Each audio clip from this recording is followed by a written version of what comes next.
Orang yang berprasangka buruk doanya tak dikabulkan oleh Allah Subhanahu wa taala. Orang yang berprasangka buruk tidak diselesaikan daripada segala urusannya, tak akan selesai segala urusannya. Apa sebabnya? Dia punya prasangka buruk.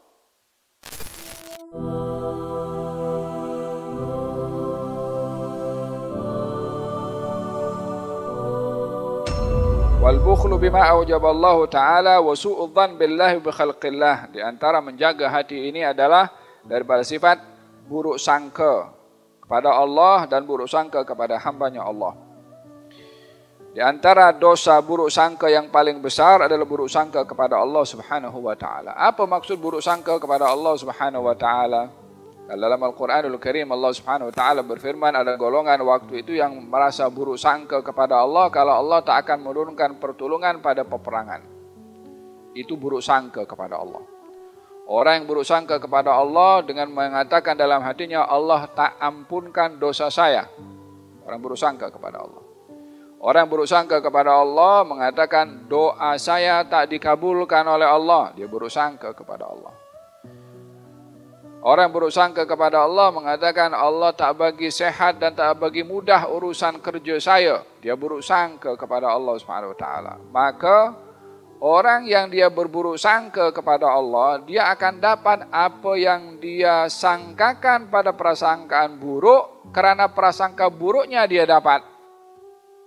Bukan karena Allah yang bagi dia hal yang dia tidak inginkan, tapi prasangkanya dia yang menyebabkan dia dapat itu apa yang dia berprasangka buruk kepada Allah Subhanahu wa taala. Orang yang berprasangka buruk dia tak diberi kesehatan, maka dia sakit terus. Orang yang berprasangka buruk doanya tak dikabulkan oleh Allah Subhanahu wa taala.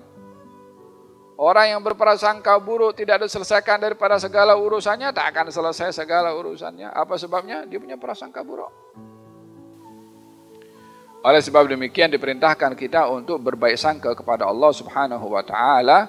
Ana inda dhanni abdi bi falyadhunna bi ma syaa. Saya ini ada pada prasangka hamba saya. Kurang apa lagi Allah Subhanahu wa taala tempatkan zatnya yang maha agung, yang maha perkasa ini. Saya akan tempatkan diri saya pada prasangka hamba. Terpulang hamba itu akan punya prasangka apa? Diserahkan oleh Allah kepada hamba itu. Punya prasangka apa? Kalau prasangkanya buruk, ya dia dapat buruk. Dia punya prasangka buruk. Kalau prasangkanya baik, maka dia pun juga akan diberikan kebaikan. Oleh sebab itu Imam Abdullah bin Al-Haddad mengatakan, wali husnul dhanni ulazim fahuwa khilli wa halifi wa anisi wa jalisi tula laili wa nahari. Ya salam. Ini kalimat begitu indah diungkapkan oleh Imam Abdullah bin Al-Haddad tentang husnul dhan, baik sangka. Katanya dengan baik sangka ulazim, saya lazimkan diri untuk berpegang kepada baik sangka. Apakah kedudukan baik sangka bagi Imam Al-Haddad? Katanya fahuwa khilli. Itu baik sangka adalah saya punya teman rapat. Kemudian wa anisi. Itu baik sangka adalah teman penghibur kepada saya. Wa halifi. Baik sangka itu kawan yang menyokong kepada saya. Kemudian fa huwa khilli wa halifi wa anisi wa jalisi. Teman yang setia dengan saya. Apa itu semua? Baik sangka. Oh, apalagi kurang. Orang dapat semua itu. Teman rapat, teman yang menghibur, teman yang membela, dan teman yang setia.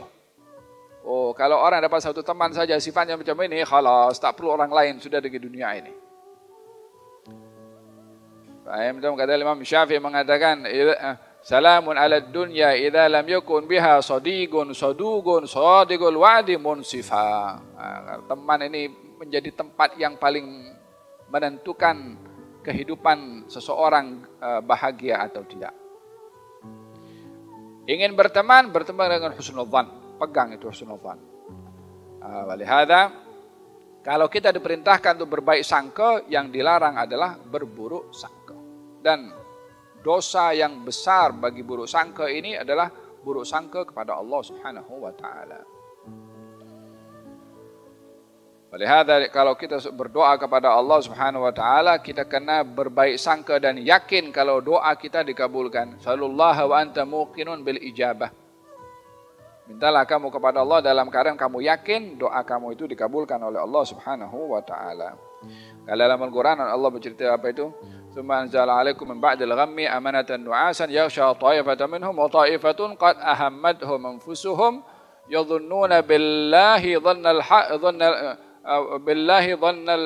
jahiliyah. Yadhunnuna billahi ghairal haqqi dhannal jahiliyah.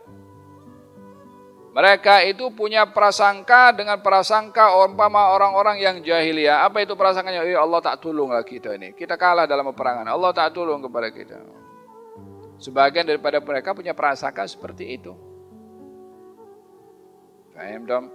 Selain daripada prasangka buruk itu dilarang kepada Allah, prasangka buruk juga dilarang kepada manusia. Orang ini untuk dapatkan membersihkan diri daripada prasangka agak sukar, khususnya zaman kita sekarang. Tengok orang sikit, ini nak sesuatu ini. Tekan bel, ada orang tekan bel, tingkap dulu apa dia, buat map ke, buat apa dia, tingkap. Tengok dulu apa dia punya cerita ini. Walaupun kita tak nafikan zaman sekarang macam-macam. Kadang-kadang orang pakai songkok ternyata dia pencuri. Kita tak tahu, memang perlu berhati-hati. Beza antara kita berhati-hati dengan meletakkan buruk sangka kepada orang lain.